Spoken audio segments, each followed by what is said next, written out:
Hey everyone, welcome to Founders 365 with me, Stephen Haggerty. Today I'm joined by Ken Wentworth, aka Mr. Biz. How are you today, Ken?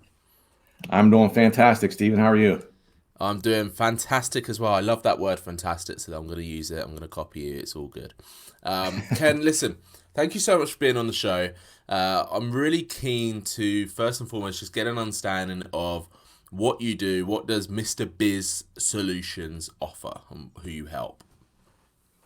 I mean, honestly, put it the most simple way is I work with owners to help them run their businesses more profitably, more efficiently. So think of it Keep it mostly in the simple. Love form it. of being an on-demand CFO. Think of it as in the terms of you're a business owner, you're really good at the product you produce, the widget you produce, the service you provide, but maybe you don't have the business experience and maybe you need someone to help you on that side of things, which as we both know is absolutely critical. You could have the best service or product in the world, but if you don't run your business efficiently, it won't last long, obviously. Exactly.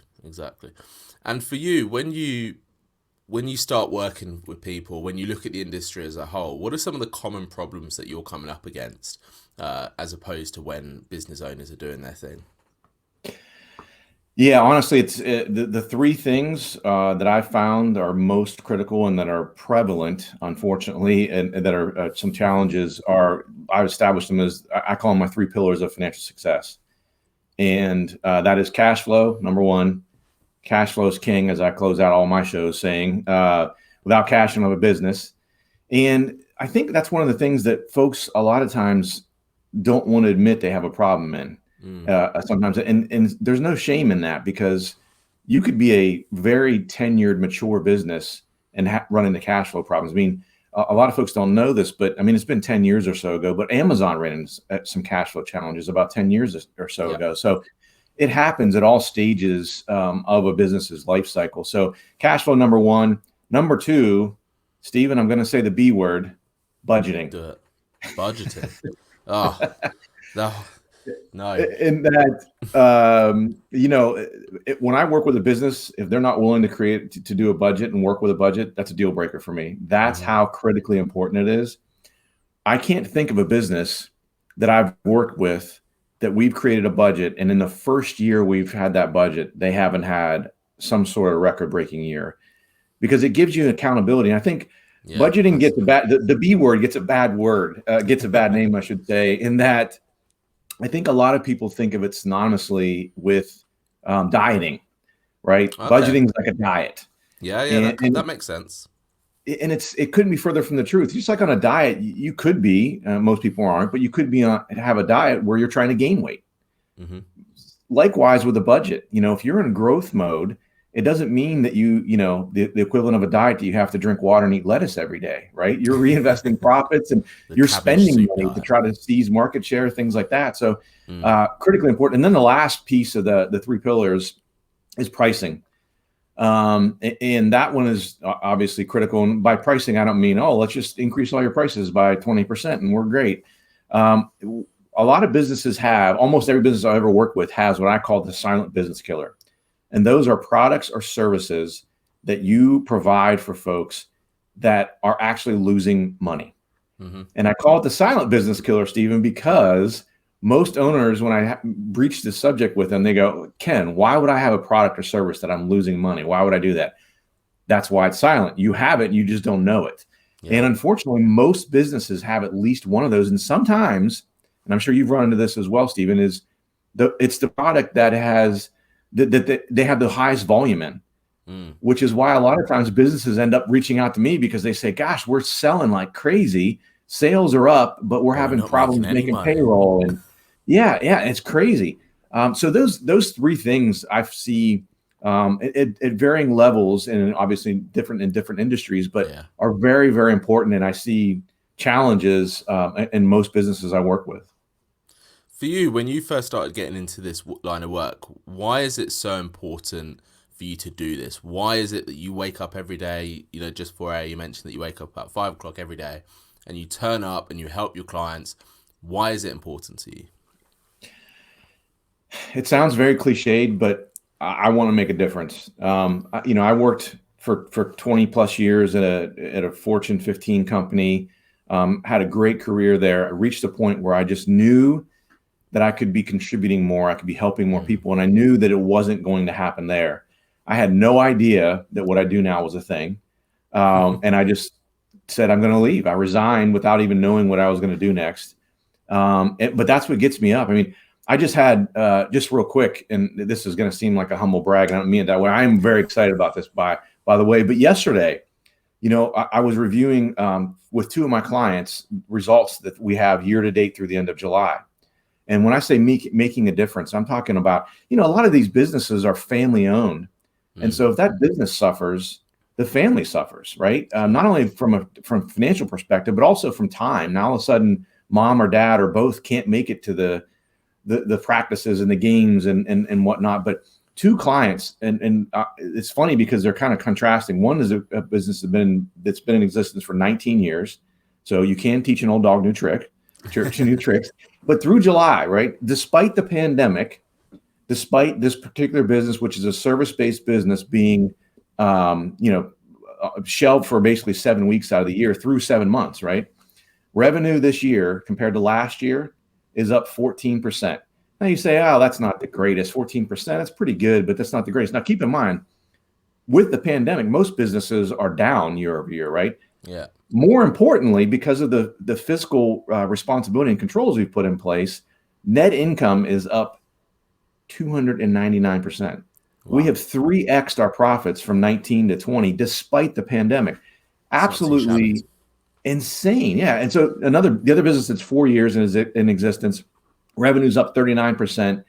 Our net income, I just started working with this business in January, so it's a good sort of year-over-year comparison.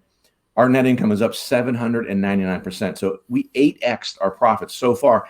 And I'm very optimistic. It's only going to get better as we continue throughout the year, because obviously a lot of the pandemic restrictions have been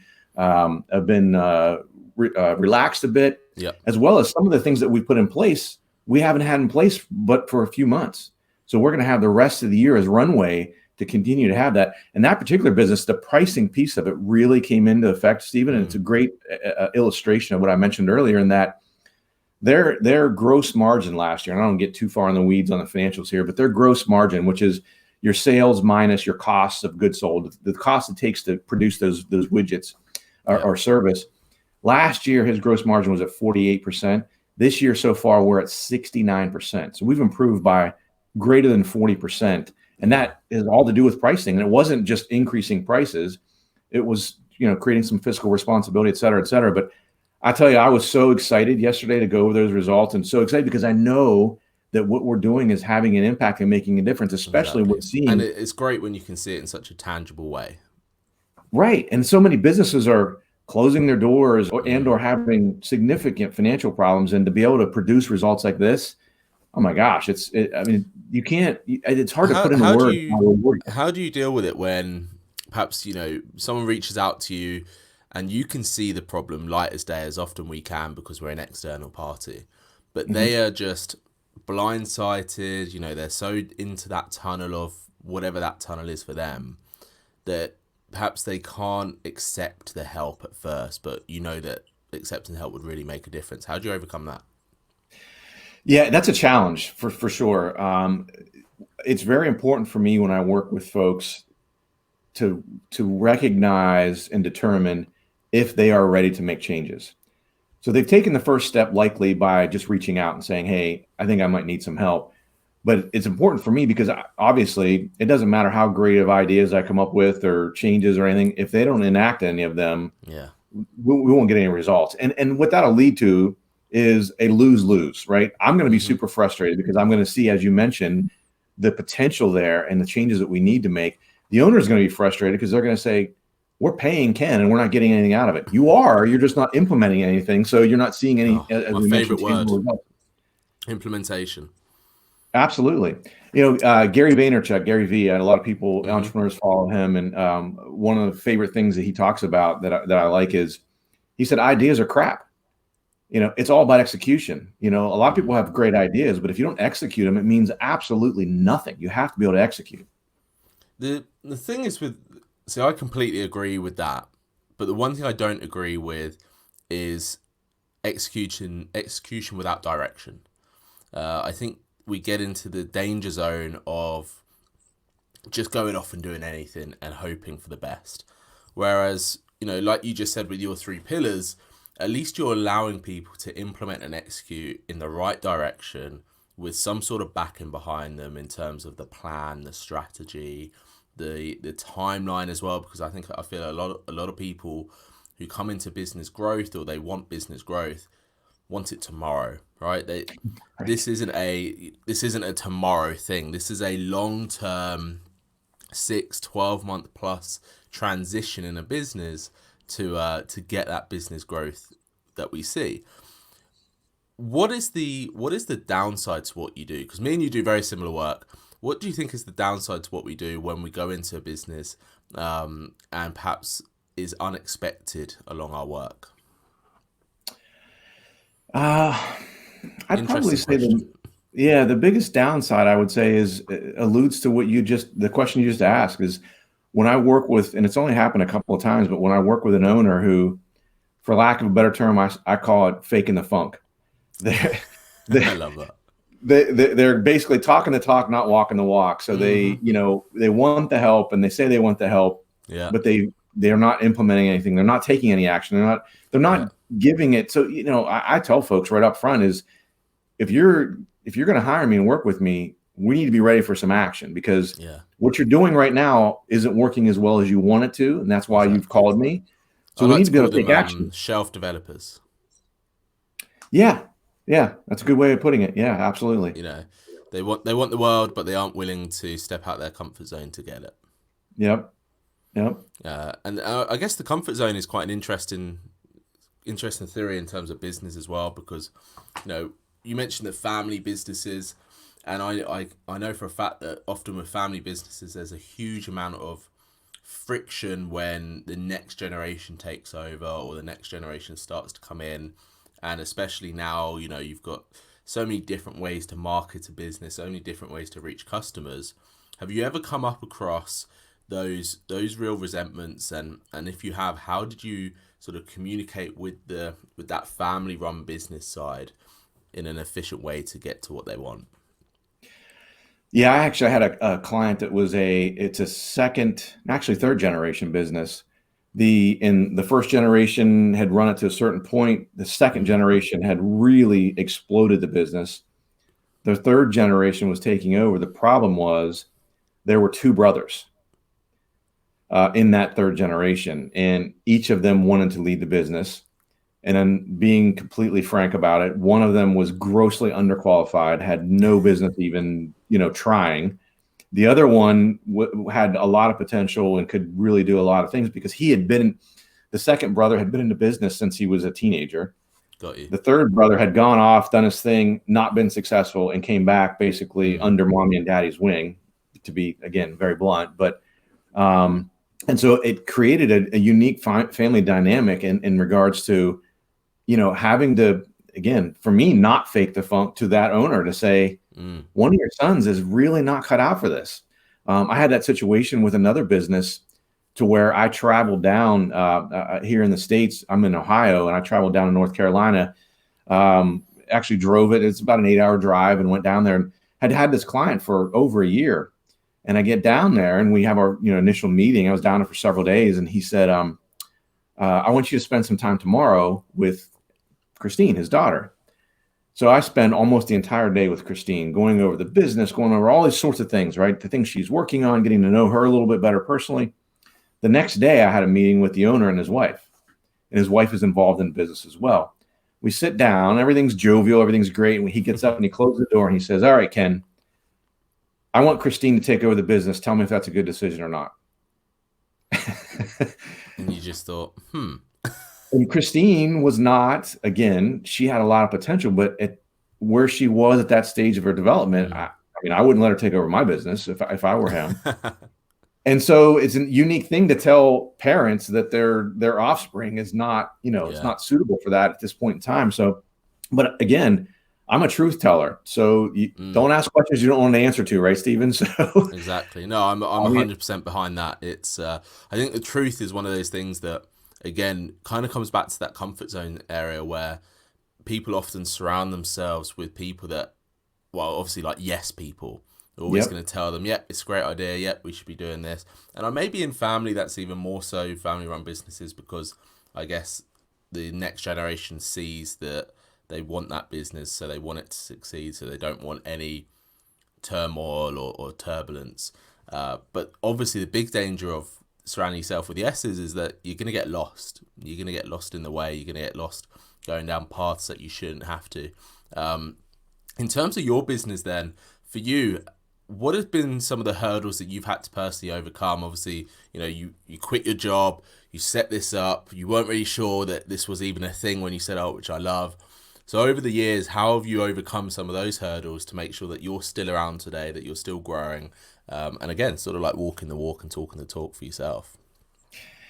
Yeah, for me, the key has been I got some really good advice early on, and I formed an advisory council for my business. And in doing so, and people, the listeners, watchers out there are going to think that we planned all this. I promise we didn't plan this, guys. The question, but it alludes True to, listeners again, of Founders 365 know that it is not scripted. Yeah, well, no, but this leads back to the question you just you asked, and you alluded to just a minute ago, is making sure that on that advisory council that I didn't have yes men or yes women. I want people who are truth tellers. I want people to go, Ken, that's a terrible idea, and here's why. How did you filter them out then? How did you filter out the yes people to get to those people that are going to tell you the truth? So I've got two friends that are super cynical. Both of them are business owners. Well, actually, one of them's a business owner. One of them is a previous business owner. But it's very intelligent guys.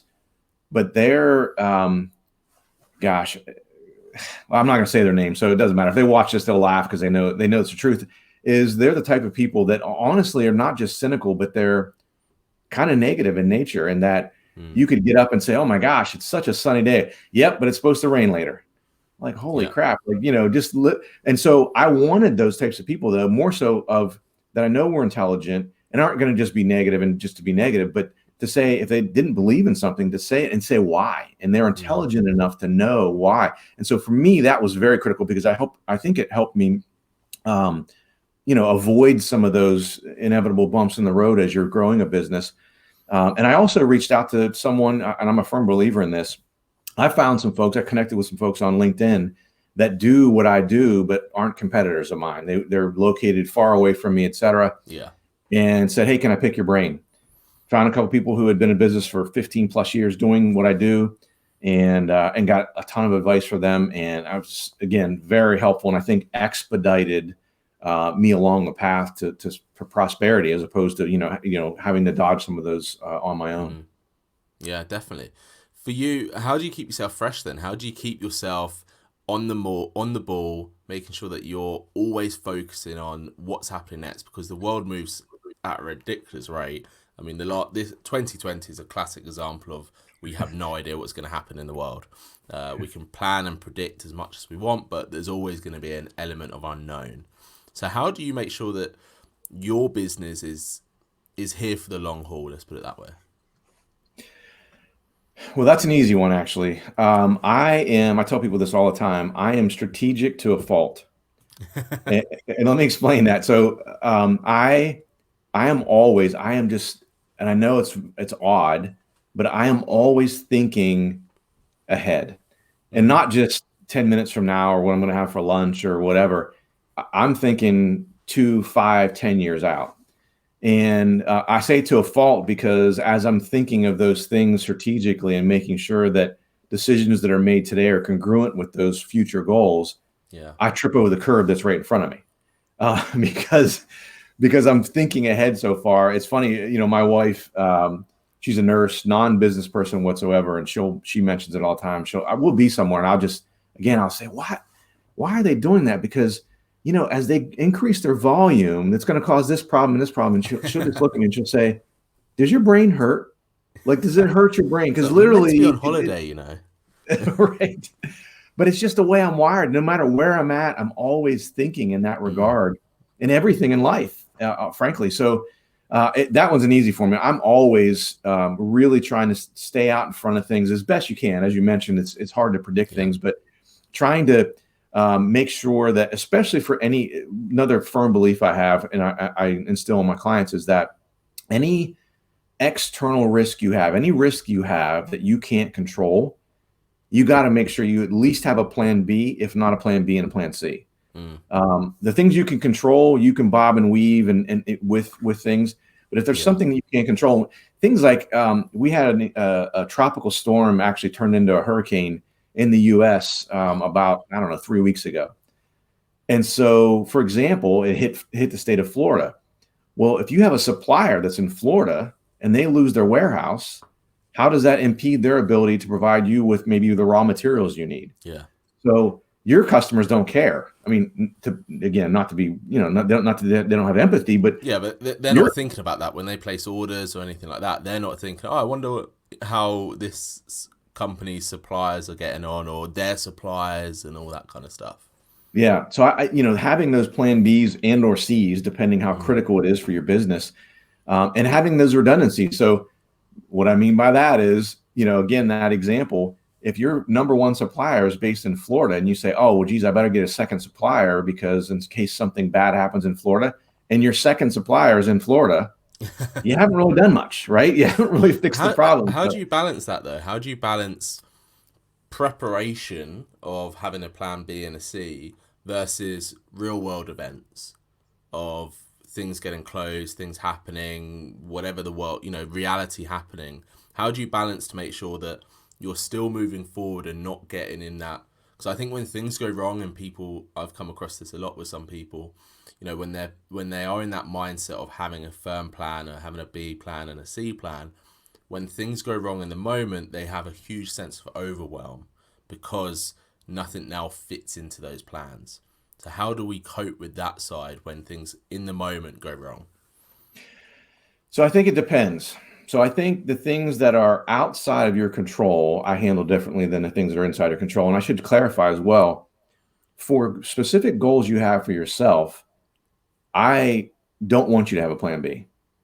I want you to have a burn the ships mentality, because I feel like when you have a plan B, you don't really go after plan A hard enough, because you always know you have a fallback. So when I say plan B, I'm talking about external risks, but I would almost argue, Stephen, it's a little bit different. So in those cases, when it's something that's a goal for you and you control, you need to have the wherewithal, frankly, to be able to deal with that, because life happens, the world happens, right? No matter how successful you are, you're going to hit those bumps in the road. You're going to have challenges. All the people that we look at globally that we consider successful people have had to overcome those at some point during their career, their rise to success. The external things, I would argue differently, in that if you have that plan B and your supplier in Florida has a hurricane hit their warehouse, you're more calm because you know you have a plan B. It's when you don't have the plan B that you say, holy crap, what am I going to do? I don't know where I'm going to get my raw material from. At least if you have a plan B, you know that you can just shift to that instantly, call that supplier up and move right along. And so I think that helps give people that sense of security somewhat, that if something does happen, I know on external risks, I know that I have a plan B. And again, certain amount of things you really can't plan for. You just have to have that wherewithal, that get knocked down 7 times, get up 8. I know, again, it sounds very cliched, but it's so important. I love a cliche saying, don't worry. No, being an entrepreneur, I think there are people who have great ideas that I don't think will be successful entrepreneurs because they don't have that mindset. And I think that mindset is an absolute 100% requirement to be successful as an entrepreneur. Every truly successful entrepreneur has a story of failure in their life. And it takes a mindset of a very unique approach, because businesses, especially when you set up yourself, are so personal, so intertwined with your life, especially at the early stages. You're sacrificing a lot, that when they perhaps don't go to plan, or when they do go to plan, of course, you still have to have that resilience to move forward and move on, and like you said, get yourself back up, get yourself up every day. If things go wrong, figure out how to make things right.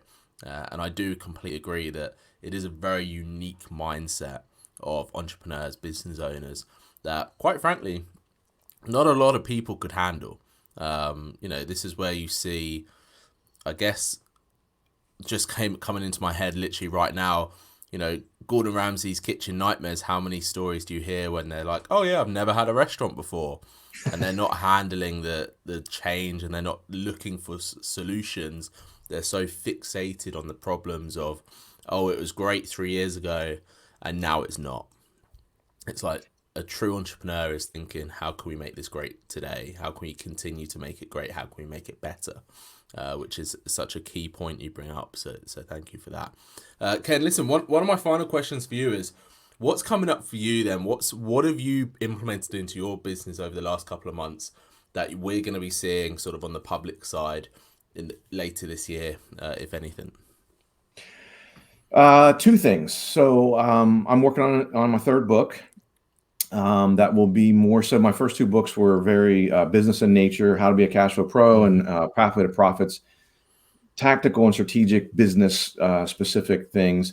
This third book is going to be more about, because I get this question all the time, not only from people that I talk with, but my clients, et cetera. Yeah. Is more on the sort of motivational sounds really cheesy, but kind of like more on the motivational and goal achievement side of things. So, yeah, I've and again, it's like what you talked about just a minute ago. I call that consistent perseverance.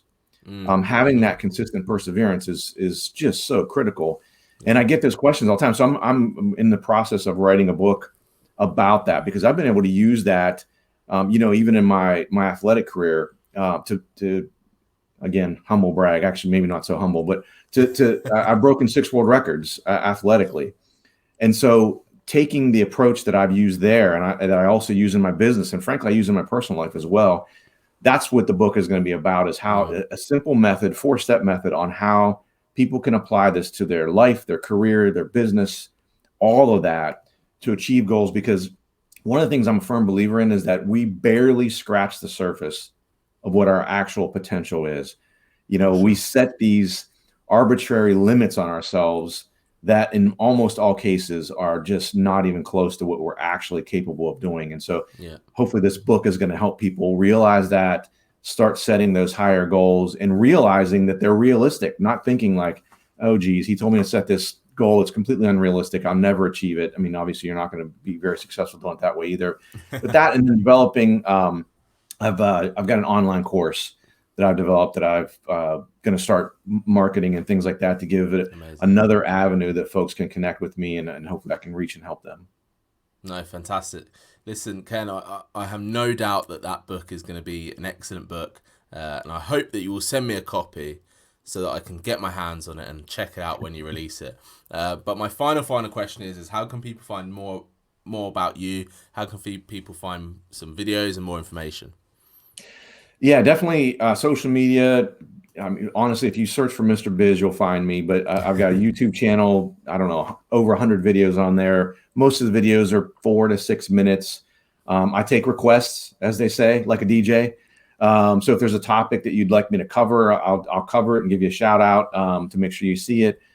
Instagram, Facebook, LinkedIn, of course, Twitter. If you look for Mr. Biz, you'll find me. And we share content across all those platforms several times a week. So Brilliant. A lot of free stuff out there to consume. Definitely connect with us. Be happy to try to help you. Even if you never bought anything from me ever, just to have that connection and get that feedback from folks and hopefully reach folks and help them. Fantastic. Ken, thank you so much for coming on Founders 365. Thoroughly enjoyed it. And like I said, I'm looking forward to seeing the new book when it comes out later this year. Awesome. Yeah. Thank you, Stephen, for having me. I really appreciate it. I had a great time. No, more than welcome. Thank you, everyone, for listening and watching. This has been Founders 365.